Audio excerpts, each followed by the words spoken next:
And it is time to play to the max. This is, Chris, it's going to be our confidence in a team making a finals run. Nuno. Yes, sir. The first team we're going to start with, we just finished talking about, the Lakers. What is your confidence level in them making a run to the finals? 0, 50, or to the max? Oh, to the max. Come on, man. This is to the max. And this is by no means my Laker fandom coming out, but just the way that this team plays, especially when Anthony Davis is in his bag, they are a problem. He is as dominant a big that we have in this game when he's going and when he's right.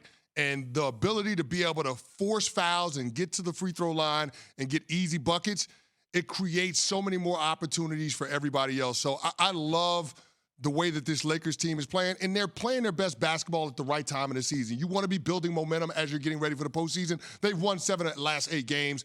They've got knockdown shooting around LeBron James for really the first time since he's been in a Lakers uniform. They got another guy that can create offense in D'Angelo Russell. Austin Reeves has been a revelation as the third piece to their big three. Yeah, it's to the max with the Lakers being able to make a deep, deep playoff run. Nuno, when we say team making a finals run, do we mean actually making the finals or just threatening to make the finals? Like, let's say they go 6-7 games in the conference finals. Is that a finals run, Nuno? What's the definition? Yeah, because you think they were close to making the finals, so yes. Well, Western Conference finals. I'm still going to go 50, and I'll tell you why. I agree with the point you're making, Chris. You have LeBron still in the conversation for best player in the game when he's healthy. Let's be honest. Wild. It's wild. It's like, wild. By the way, let me see how these playoffs play out, and then I'll get back to you on who the best player in the game is. Right. Maybe it's still LeBron. But now he has a crime partner in AD, and when they're healthy, that's as good as it gets. Yeah. They also have legit, and you mentioned 2 of them. You had in D'Angelo Russell and Austin Reeves. You had Hachimura, and you add Beasley. You have 6 live rotation pieces, right? Oh, don't forget about Jared Vanderbilt, too, who gives them some defensive versatility. 6-7. To me, the versatility on the defensive end for Vanderbilt is a bit of a difference maker. To me, they're like a body short. Like, I want them to go 7-8 in the playoffs. They're like 6-7. Okay. And because of that and because of the injury issue, like, let's see if AD can. I'm going to say a 50, but they could win the whole thing this year. All right, next team, the Nuggets. What's your confidence level in the Nuggets making a finals run? 0, 50, or to the max? I'm going to go 50. I've been disrespectful to the Denver Nuggets, and I'm going to cut that out because it's not just about Jokic. It's also about Jamal Murray. And you're finally starting to see shades of what he was when they went to the conference finals, 3 years ago? If you couple that with the fact that you have Michael Porter Jr. starting around in the form and fit into the role that they're asking him to, I like this Denver Nuggets team. They have an opportunity to be scrappy, but it's about time that Jokic, as the back-to-back MVP, get this team on a deep playoff run, because getting bounced in the conference semis, that ain't it. That ain't the move. Like, if you are truly the back-to-back MVP, it's about time that you start getting back to the conference finals and get to the NBA finals. And think about the parity in the Western Conference. You can make an argument that this is his best chance in his career since he's been in the league to get to the NBA finals. Okay. I'm also at a 50. And I'm at a 50 because, and I wonder if it has to do with the same reason James Harden hasn't been lights out deeper in the playoffs he goes. Same thing like in baseball. Junk ball pitcher might have a great regular season. When you get to the playoffs, you better have some stuff. Yeah. Because now you're playing other very smart players, and they got the stuff, right? So I wonder if those athletes who, you know how they measure, oh, well, he's really good at decelerating and stuff like that. I'm talking about running and jumping and stuff like that. That's not exactly Harden. It's not exactly Jokic. They're relying on timing and smarts, and I don't know if that's the reason he hasn't played up in the playoffs or it's something else, but he hasn't, okay? And when the last time they were in a position to make a deep run, Jamal Murray was the best player on the team. No doubt. Wasn't close. No doubt. So I need to see that. And Porter Jr. has been healthier than you, I think, had a right to assume. Jerry West passed on him twice in the draft because of injury concerns, right? But Jokic has to show that he can still be clearly the best player on that team. And if Jamal Murray can repeat the performance, they can run the table. But I need to see that first. But a big question about the Denver Nuggets team, can they defend? When the intensity ratchets up, can they defend? Because we know that their best player is a liability on that side of the court. Yeah. All right, next team, currently the number 2 seed in the West, the Memphis Grizzlies.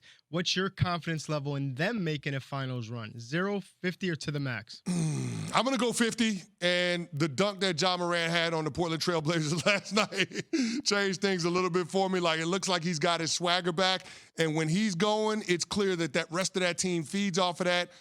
I don't know that they're going to have the firepower, and I don't know that they're going to have the requisite toughness. As much as we like what Dylan Brooks is, they need Steven Adams, and his health concerns create some serious question marks for me. Yeah, they still got 3J, but I'm worried about what the frontline defense looks like for the Denver Nuggets and their ability to be able to stop people in half-court sets. So, yeah, I like the Memphis Grizzlies. I'm going to respect their coach and Taylor Jenkins. I'm going to respect the season that they put together. But I still think that there are some serious questions that they have to answer about being able to win playing postseason-style basketball. I thought Jaren Jackson Jr. had the highest floor in that draft. I was like, if you want a safe bet, this guy's going to be a very good NBA player. Yeah. Draft him, and he is. He's a very good NBA Defensive player of the year? Maybe. Like okay. But I'm thinking about last year. Ja didn't play a lot of that series. They still took the eventual champs 6 games, right? Given what Ja's been through this year, I think he's extra motivated. I still can't go past 50. I can't either. I want to say to the max, but I can't go past 50. I think they have another step to take before they run the table. Agreed. Hey, what's the argument against Golden State? We saw how good they can be last playoffs, and we see that Steph is still in his bag. Klay Thompson took the night off last night, but assuming that he's going to be healthy and Andrew Wiggins comes back and can give them that presence defensively as a guy that can guard some of the more dominant wings in the Western Conference, why can't this team get back to the NBA Finals? I'll give you 2 reasons that people tell me, but let me tell you I'm also to the max on the Warriors. Okay, yeah, give me the reasons. But let me give you 2 reasons. One is chemistry. Ever since Dre hit Jordan Poole with the Superman punch, you know, like, by the way, they're the defending champs, hits him with a Superman punch, and someone leaked the video, too. That tells you something, right? Yeah. There's like a problem there. And then all of a sudden, this team, this juggernaut team, veteran team, can't buy a win on the road all season, basically. Mm-hmm. So there's one. And 2 would be Wiggins, does he have enough time to integrate himself back into the team, et cetera? I would say this. Chris, no one agrees with me. I've floated this past a million people. No one agrees with me, but I really believe it. When I look at the Lakers, I see they're the most efficient defensive team before LeBron came back in the league. Yeah. For like 15 games. Tells me everything I need to know. Because I know in high leverage moments, LeBron can play defense. He just takes his foot off the gas. Sure. He has too much to do. Last night they took their foot off the gas against He has too much to do. He's gonna drop dead if you let him save that energy for those high, but he will do it in high leverage moments. No doubt. That tells me the Lakers have a defense to win a chip. This is what Golden State not winning on the road tells me, that they can chip up. And the reason it tells me that is because their record is deceptive. They don't win on the road because as an aging veteran team who's had some pieces missing, they are saving their best for the home games, right? Like they understand when they have to give that little extra, they're doing it at home. That tells me that in the playoffs, when there's no second of back-to-back, when there's not the same kind of fatigue because of that, and when they know, this game on the road right here, because they're going to have to win some road games. Yeah. It's a must-win. They will be able to flip the switch. I think I am to the max on the Warriors. Yeah, I mean, think about Game 4 in the NBA Finals last year. They were down 2-1 in the performance that Steph Curry had.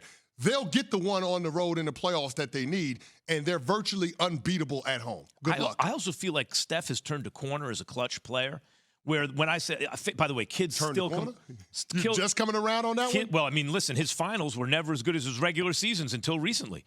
But kids still come up to me. I want Iguodala, right? Like I get that on a plane walking down the street. Yeah. Even more than my Tom Brady Cliff take. People, the Iguodala guy, because I'm not talking about who's a better shooter. I'm talking about who has that ice water in their veins, right? Mm-hmm. Steph, to me, got careless late in finals games early in his career. But I saw something happen against Toronto when Kawhi was going off. It looked like they were going to sweep the Warriors. Yeah. And they were missing KD. Steph went unconscious. Mm-hmm. And I think right around there, he turned into great finals Steph guy. Then he won finals MVP the next time he was in the finals. And I think that gives them a big leg Max, up I'm going to say this. It's going to be an epic Western Conference playoffs. Think about what we're saying.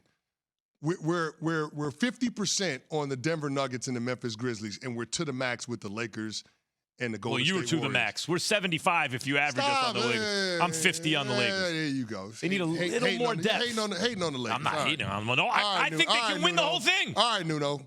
We're done. Thanks for watching ESPN on YouTube. For live streaming sports and premium content, subscribe to ESPN+.